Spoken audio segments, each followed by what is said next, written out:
अब उसके बाद नेक्स्ट एक्टिविटी ये होती है कि हमें कोई साइट ढूंढनी है। अच्छी साइट वो है जहाँ दिन के कुछ समय धूप आती है, कुछ समय छाया आती है।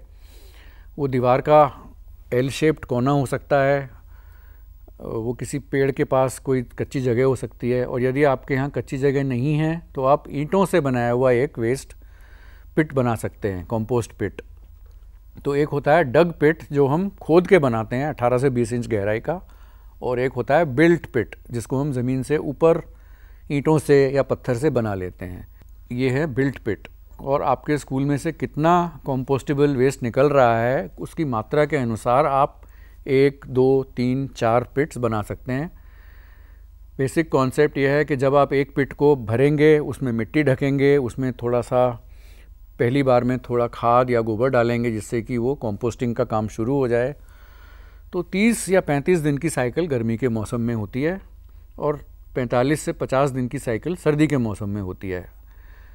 तो आप खुद ही कुछ हफ्तों के बाद ये जान जाएंगे कि आपको एक गड्ढा से काम चल रहा है या 2 बनाने हैं या 4 बनाने हैं। यदि बड़ा स्कूल है, उसमें ज़्यादा स्टूडेंट्स हैं, तो हो सकता है आपको 4 पिट्स बनाने हों।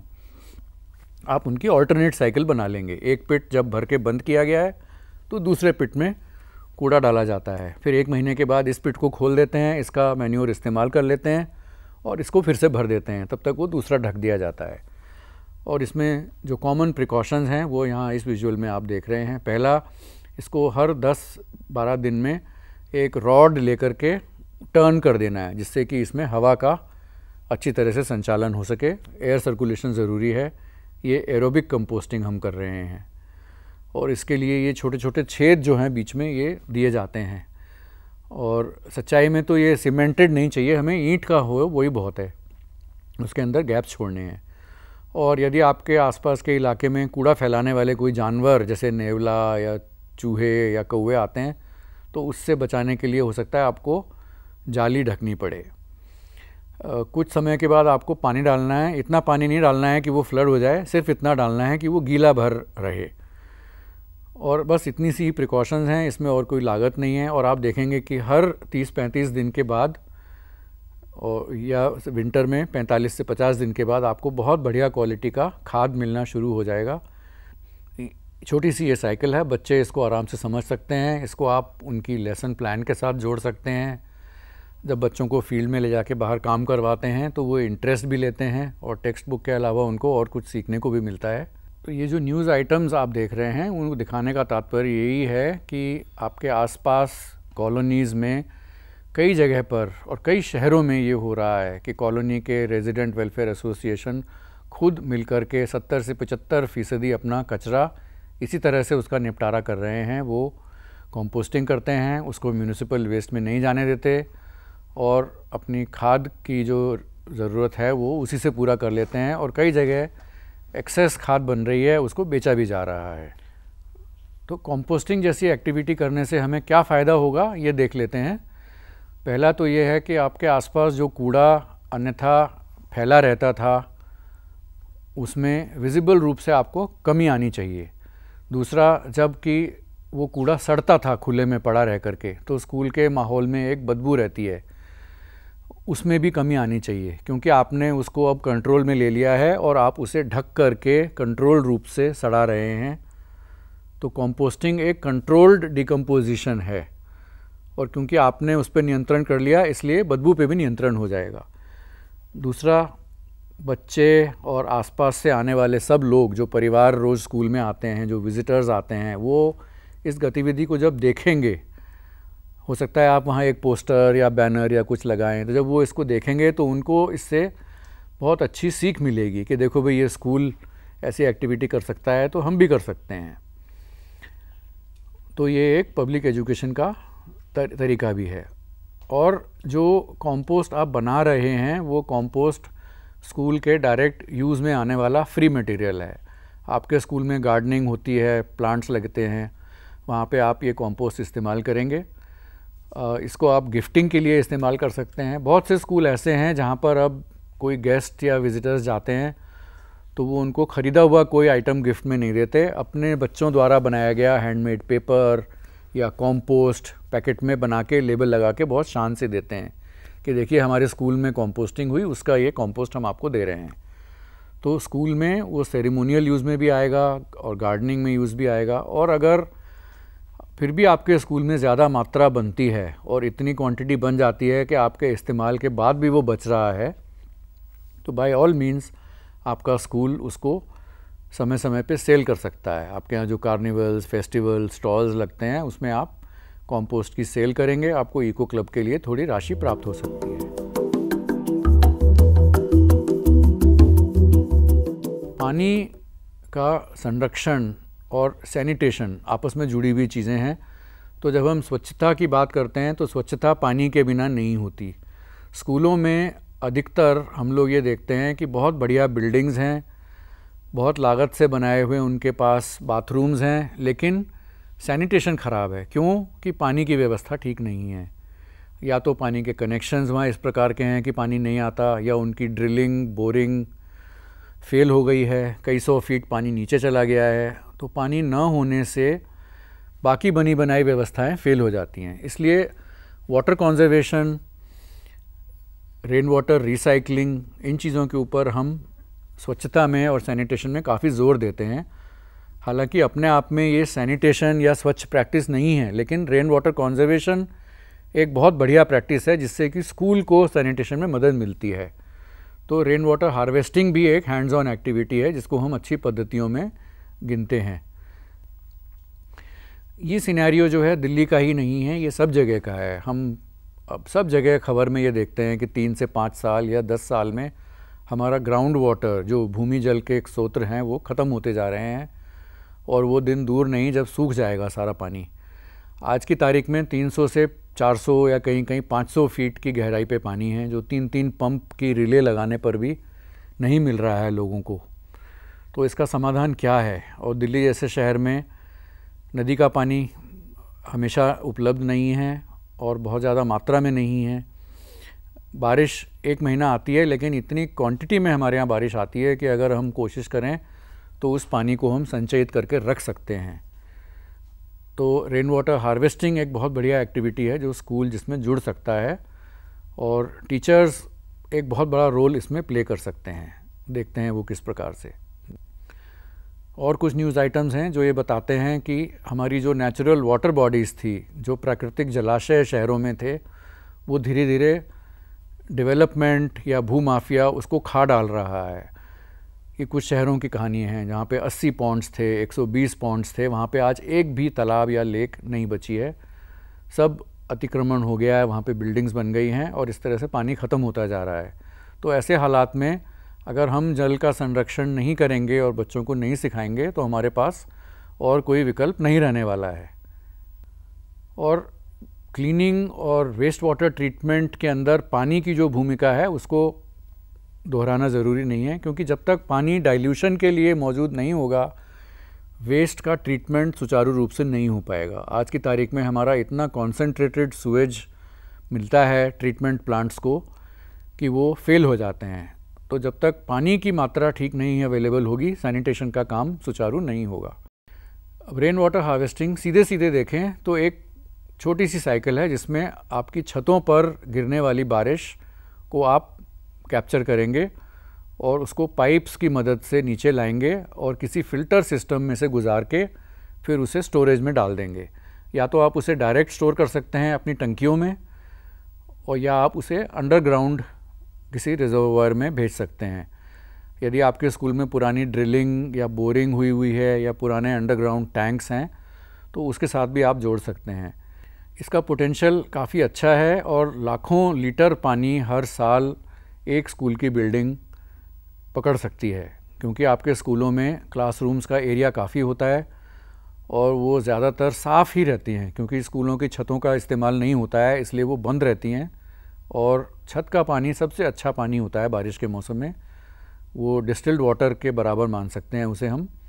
और उसको यदि हम कैप्चर करके उसको हार्वेस्ट करें तो काफ़ी पानी की मात्रा हम अपने अंडरग्राउंड लेवल में बढ़ा सकते हैं। अब स्टोरेज के कई विकल्प हमारे पास हैं। यदि स्कूल में कई लेवल के टैंक्स होते हैं और यदि आप चाहते हैं तो अपना पाइप काट के इन टैंकों में जोड़ सकते हैं। कई हज़ार लीटर डायरेक्टली आप इन टैंक्स में पानी रख सकते हैं और उसके बाद जो एक्सेस पानी है उसे आप अंडरग्राउंड स्टोरेज में भेज सकते हैं। ये पानी आपका कुछ हफ्ते चलेगा, और अगर आप ऐसे क्षेत्र में रहते हैं जहां साल में बार बार बारिश होती है तो आप डायरेक्ट स्टोरेज बार बार कर सकते हैं, और जब तक आप पिछला पानी इस्तेमाल करके ख़त्म करेंगे आपको नया पानी मिलने की आशा हो जाएगी।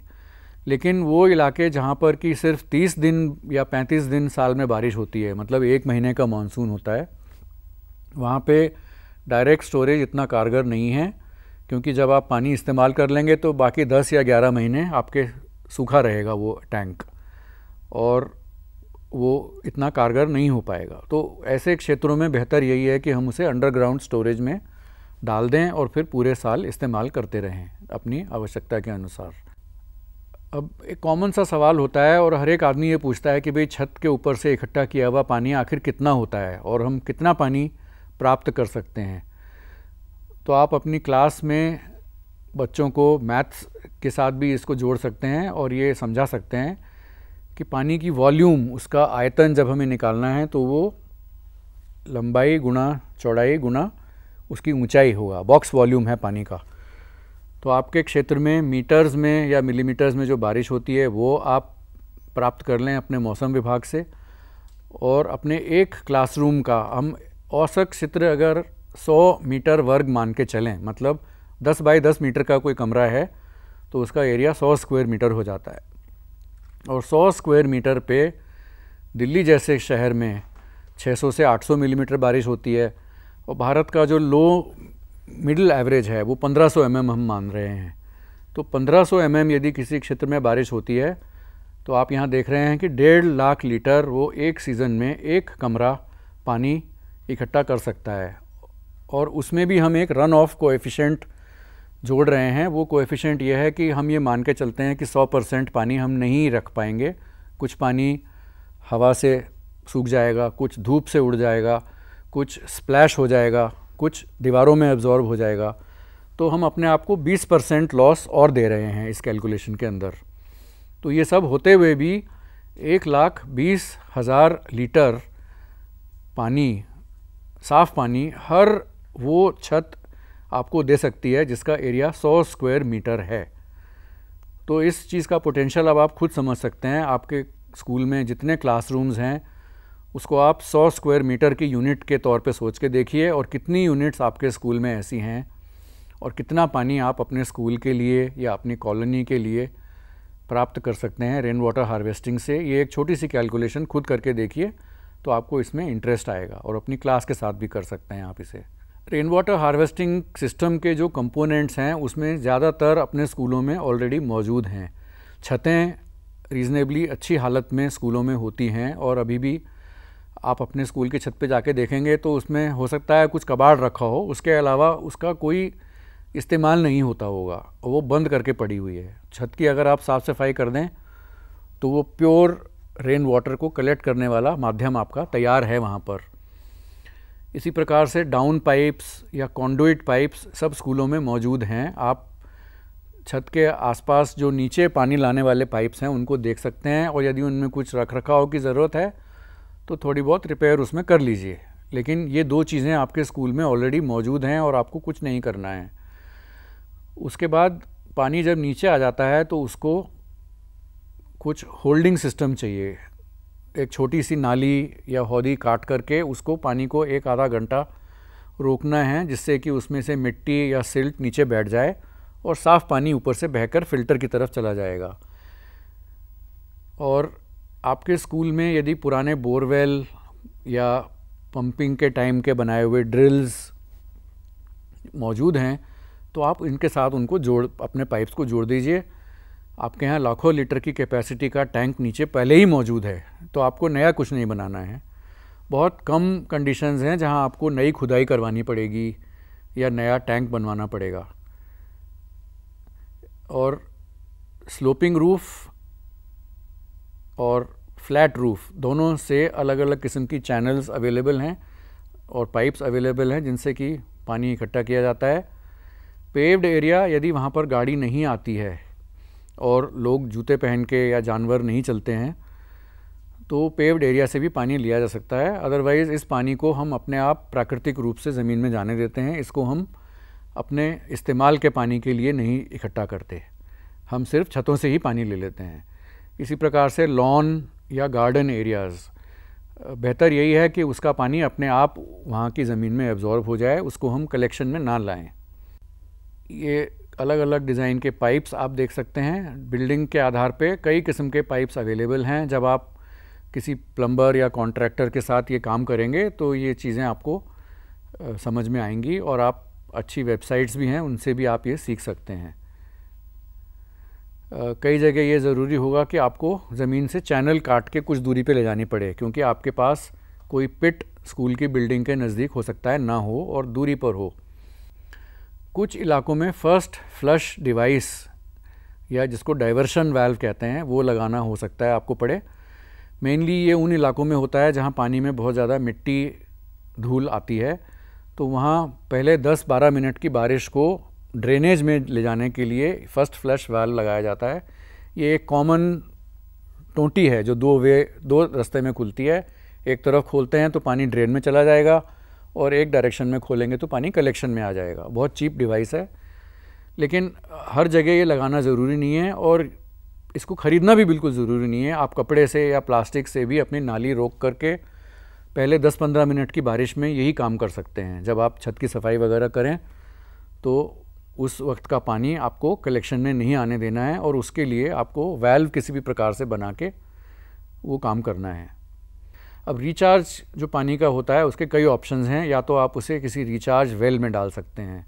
आपके क्षेत्र में जो भी कुएं हैं जो सूखते जा रहे हैं उनमें आप डाल सकते हैं। यदि बना हुआ रिचार्ज वेल पहले है स्कूल की बिल्डिंग में उसके नीचे, तो उसमें डाल सकते हैं। रिचार्ज ट्रफ वो क्षेत्र हैं जहां सैंडी एरिया है और स्कूल का सबसे निचला हिस्सा जहां पे पानी धीरे धीरे परकोलेट हो जाएगा, वहां पे आप अपना पाइप लाके छोड़ सकते हैं। परकोलेशन पिट्स भी ऐसी जगह हैं जहां आप स्कूल में ऑब्जर्वेशन से देखते हैं कि स्कूल का वो निचला किनारा जहां बारिश के बाद सबसे लंबे समय तक पानी बचा रहता है, तो वो आपका नेचुरल परकोलेशन पिट स्कूल का है। वहाँ पे थोड़ा सा सैंड वाला हिस्सा आप खोद दीजिए और उसके अंदर पाइप को जोड़ दीजिए, तो वो सैंड में परकोलेशन हो जाएगी और ज़मीन के नीचे पानी अपने आप जाके एकत्रित हो जाएगा। और यदि आपके यहाँ पुराने और सूखे हुए छोड़ दिए गए कुछ बोरवेल्स या पिट्स मौजूद हैं तो उनको भी आप कन्वर्ट कर सकते हैं बहुत कम लागत पे।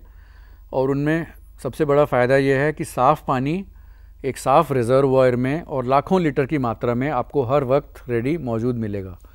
और जाहिर बात है कि क्योंकि आपके यहाँ पहले ऐसी ड्रिलिंग हुई थी तो उसके अंदर शैफ्ट और पाइप और हो सकता है कि मोटर्स भी मौजूद पुरानी मिलें जो कि आज काम नहीं कर रही। आपको अपने एस्टेट मैनेजर से, अपनी बिल्डिंग के जो मैनेजर लोग हैं उनसे पूछ के ये पता लगाना है कि भाई यहाँ पर कोई पुराना पिट तो नहीं है इस प्रकार का। यदि है तो उसे आप इस्तेमाल कर सकते हैं हार्वेस्टिंग के लिए। ये कुछ डिज़ाइंस हैं जो कि रिचार्ज वेल्स के हैं, जो बना करके उन पर ढक्कन लगाया जाता है, उनको सेफ्टी के लिए ठीक से कवर किया जाता है। ये भी कुछ डिज़ाइन हैं जो कि आपको दिखला रहे हैं कि ज़मीन में किस प्रकार से आपको पाइप नीचे तक डालना है। और ये जो फ़िल्टर चारों तरफ आप देख रहे हैं ये पत्थर और उसके नीचे रोड़ी और सबसे नीचे रेता का एक फ़िल्टर है। करीब 1 फुट या 1.5 फुट की गहराई तक ये फ़िल्टर होता है। इसमें से पानी छन करके नीचे जाता है। ये भी एक क्रॉस सेक्शन डायग्राम है जो वही ड्रिलिंग आपको डायग्राम के रूप में दर्शाई गई है। फ़िल्टर्स जो हैं ये बहुत चीप मटेरियल है। सबसे ऊपर मोटा पत्थर, बीच के लेयर में रोड़ी के साइज़ का पत्थर और सबसे नीचे लेयर में बालू रेता। ये 3 लेयर आपको बिछाने हैं अपने पिट में। और इस पूरे सिस्टम में आप देख रहे हैं कोई मशीनरी नहीं है, कोई मूविंग पार्ट्स नहीं है। जो सिर्फ रिप्लेसेबल पार्ट है वो शायद ये रेता वाला लेयर है, क्योंकि साल में या 2 साल में ये चोक हो जाएगा, इसमें सिल्ट आ जाएगी और जब ऐसा होगा तो पानी भरने की स्पीड कम हो जाएगी। तो जब ऐसा हो तो आप ऊपर से पत्थर अलग साफ़ निकाल सकते हैं और ये रेता का लेयर उठा करके या तो उसको जाले पे साफ़ धो लेना है या 2-3 बोरी रेता नई डाल देनी है। इसके अलावा इस पूरे सिस्टम में कोई रिप्लेसेबल या कॉस्टली आइटम नहीं है और बहुत कम लागत में ये सिस्टम आपका चलता है। इसकी मेंटेनेंस और रखरखाव के प्रिकॉशंस क्या हैं? पहला तो ये कि बारिश आने से कुछ दिन पहले आपको अपने छतों की सफाई अच्छी तरह से रगड़ के करवा लेनी है और उस पानी को बहाना है। दूसरा, यदि आपके यहाँ पर पक्षी या पत्ते या कोई छोटे जानवर पाइप में घुसने का खतरा है तो वहाँ मुंह पर जाली लगानी है, किसी प्रकार का कवर लगाना है। तीसरा, आपको समय समय पे पानी की क्वालिटी चेक करते रहना है। जो पानी आपने एकत्रित किया है उसको आप अपने स्कूल की लैब द्वारा भी टेस्ट करवा सकते हैं या किसी और तरीके से भी टेस्ट कर सकते हैं। और जितने भी आपके रेन वाटर हार्वेस्टिंग के पोर्शंस हैं उनको आप बच्चों को धीरे धीरे वॉक करवाएं, उन पे नेचर ट्रेल करवाएं और बच्चों को ऑब्जर्वेशन कराएं कि इसमें कोई टूट फूट तो नहीं हुई है, कुछ डैमेज है तो उसको रिपेयर कर लें, कहीं पे कोई वीक पॉइंट नज़र आ रहा है तो उसको स्ट्रॉन्ग कर दें। इसके अलावा इसमें और कोई रखरखाव नहीं है, कोई बार बार होने वाली लागत नहीं है, इसमें कोई ट्रेड नेम नहीं है और इसमें कोई ऐसी मोनोपोलिस्टिक आइटम नहीं है कि आपको एक ही कंपनी से लेनी हो। आप जहाँ भी रहते हैं अपने आसपास के किसी कॉन्ट्रैक्टर, किसी प्लम्बर से आप सहायता लेकर के ये सिस्टम अपने यहाँ स्थापित कर सकते हैं। और ये भी एक ऐसी एक्टिविटी है जो धीरे धीरे अब अनिवार्य होती जा रही है। कई शहरों में सरकार ने या वहाँ के जल बोर्ड ने रेन वाटर हार्वेस्टिंग को अब ज़रूरी घोषित कर दिया है और नई बिल्डिंग्स को अब परमिट ही नहीं मिलने वाले हैं या कंप्लीशन सर्टिफिकेट ही नहीं मिलने वाले हैं जब तक वो रेन वाटर हार्वेस्टिंग का अपने यहाँ पर सर्टिफिकेट नहीं दिखलाते। तो ये कुछ समाचार हैं जैसे आप देख रहे हैं यहाँ पर ग्राफिक इस वक्त कि ये मैंडेटरी हो जाएगा फ्यूचर में। एक और गतिविधि है बहुत अच्छी, पेपर रिसाइकलिंग, कागज़ का पुनर्चक्रण, जिसे हम हाथ से कर सकते हैं और बच्चे इसमें बहुत इंटरेस्ट लेकर के काम करेंगे। पेपर रिसाइकलिंग स्कूलों में बहुत कारगर है क्योंकि जैसा हमने पहले कहा, पेपर स्कूल में निकलने वाला एक ख़ास वेस्ट का कंपोनेंट है। स्कूलों में पढ़ाई लिखाई का काम होता है तो वेस्ट पेपर हर रोज़ बनता है। कुछ जनरल सिद्धांत हम समझ लें। पेपर अपने आप में एक बहुत पोल्यूटिंग इंडस्ट्री है।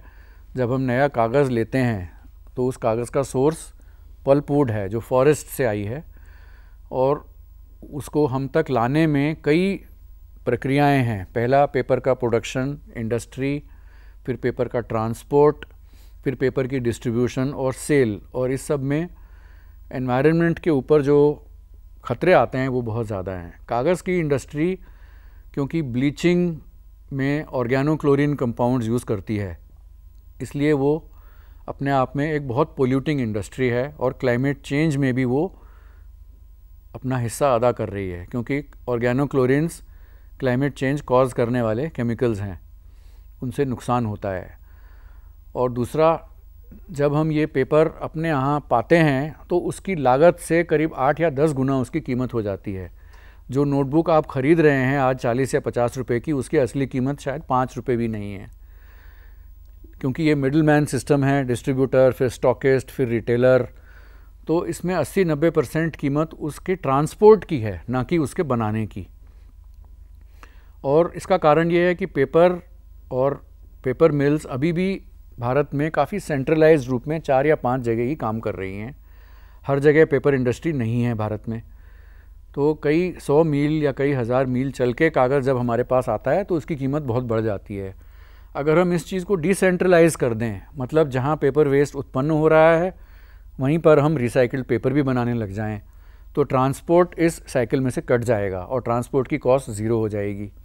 इसी प्रकार से यदि हम इंडस्ट्रियल पेपर की बजाय हैंडमेड पेपर की तरफ देखें तो उसमें क्लोरीन या इस तरह के केमिकल्स और इस तरह की हाई एनर्जी जो कि इंडस्ट्री में यूज़ हो रही थी उसका इस्तेमाल बंद हो जाएगा। तो हम पर्यावरण की दृष्टि से कितना फ़ायदा कर सकते हैं ये देखने की बात है। तो पेपर इंडस्ट्री और हैंडमेड पेपर इंडस्ट्री ये दोनों अपनी अपनी जगह पर एक अलग अलग रोल अदा कर रहे हैं और बच्चों को ख़ास तौर पे डेमोन्स्ट्रेशन लेवल पे ये बतलाना कि हमारे द्वारा उत्पन्न किया गया कागज़ कूड़े में से यदि निकाल लिया जाए तो एक तो कूड़े पे बढ़ने वाला जो लोड है वो कम हो जाएगा और दूसरे हम एक रॉ मटेरियल को दोबारा से इस्तेमाल करेंगे। तो उनकी शिक्षा में ये चीज़ शामिल हो जाएगी कि किस प्रकार से हम किसी वेस्ट मटेरियल को दोबारा, तिबारा और कई बार इस्तेमाल कर लेंगे। पेपर रिसाइकलिंग के भी जो हैं 2-3 सिंपल स्टेप्स हैं। पहला, कलेक्शन और स्क्रीनिंग कागज़ का। कलेक्शन उसी क्वालिटी के कागज़ का हमें कलेक्शन करना है अपने वेस्ट में से जो रिसाइक्लेबल है। तो उसमें ग्लॉसी पेपर नहीं होना चाहिए। जो लैमिनेटेड कागज़ जिस पे फिल्म या एक शाइन सा होता है वो ठीक तरह से रिसाइकलिंग में नहीं जाएगा। नॉर्मल पेपर, न्यूज़पेपर जिसको हम न्यूज़ प्रिंट कहते हैं, वो कॉपी किताब का पेपर, ये सब अच्छी तरह से रिसाइकिल हो जाएगा। उसे लाना है और उसे हाथ से फाड़ करके उसके बहुत छोटे छोटे 5 मिलीमीटर से भी छोटे टुकड़े बच्चों से बनवाने हैं। जो कागज़ काटना और कागज़ फाड़ना है ये 2 अलग अलग गतिविधि हैं। रिसाइकलिंग में हमें काट करके यदि हम कागज़ लाते हैं तो कागज़ का रेशा एक्सपोज नहीं होगा। अगर आप कैंची से कागज़ काटते हैं तो आप ये देखेंगे कि उसमें शार्प एज आ जाती है लेकिन फाइबर नज़र नहीं आता है। और अगर आप हाथ से कागज़ फाड़ते हैं तो आप देखेंगे कि कागज़ का फाइबर एक्सपोज हो जाता है, उसका रेशा निकल जाता है। तो हमें रिसाइकलिंग में क्योंकि कागज़ की पल्प बनानी है, लुगदी बनानी है, इसलिए कागज़ को हाथ से ही फड़वाना है, कटवाना नहीं है।